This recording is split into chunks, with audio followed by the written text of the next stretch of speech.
So, the Roger in day one has taken great pains to demonstrate whether the data has integrity, right? He was looking at the mainly CSI data, and he did all kinds of tests and checks and statistics to make sure that the data is correct. For example, he makes sure that there are no two price series have a large block of common prices, because if that's the case, that means that there's something wrong. How can two supposedly distinct stocks have common prices for over a large number of days? So we did a lot of work to make sure that the data has integrity that way. But how do you do that with new sentiment? It's not likely that you have the budget to buy two separate new sentiment data sets and compare them. But even if you can, let's say you have bought the Thomson Reuters data set, new sentiment, and the Ascern new sentiment. How do you compare them?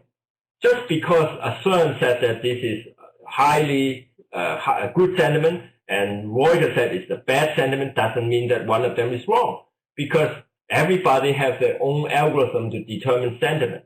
And maybe you have two humans look at the news item, they also might come up with different news sentiment. Some person read this news, think that it's good for Apple, and the other one reading this piece of news think that, oh, this is not that good for Apple. You can have two different opinions even for a human news reader.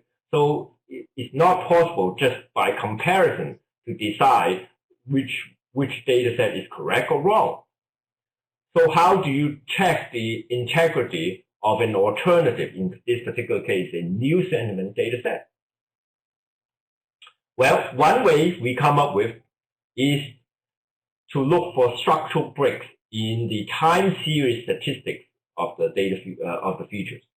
An example of that is if you compute the sentiment score, okay, or any other score. You can compute relevance score or sentiment score or novelty score, and you look at the daily max and min of that score.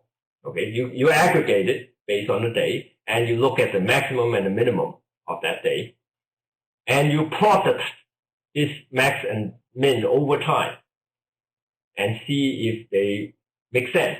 And here is what we found from one data vendor that's trying to sell its new sentiment.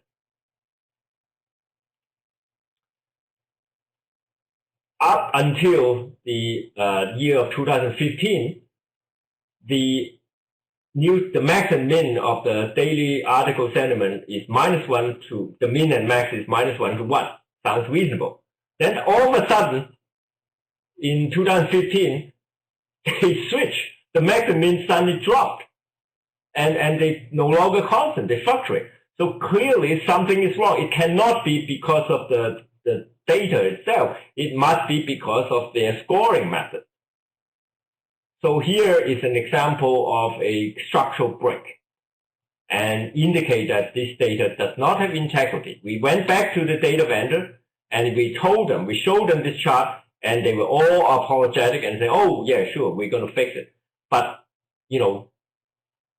if you have to point out this kind of problem to the data vendor, you should really not buy from that data vendor, right? Because they are supposed to be the one who make sure that the data has integrity. You should not wait for the customer to tell them that the data has problem.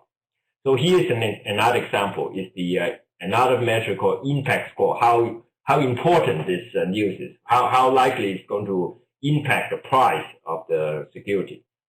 And again, you can see that the daily minimum has a lot of fluctuation, but again, in the year 2014, suddenly the sort of the moving average jump up, right? So again, that cannot possibly be the feature of the data itself. It has to be their method of computing impact has changed.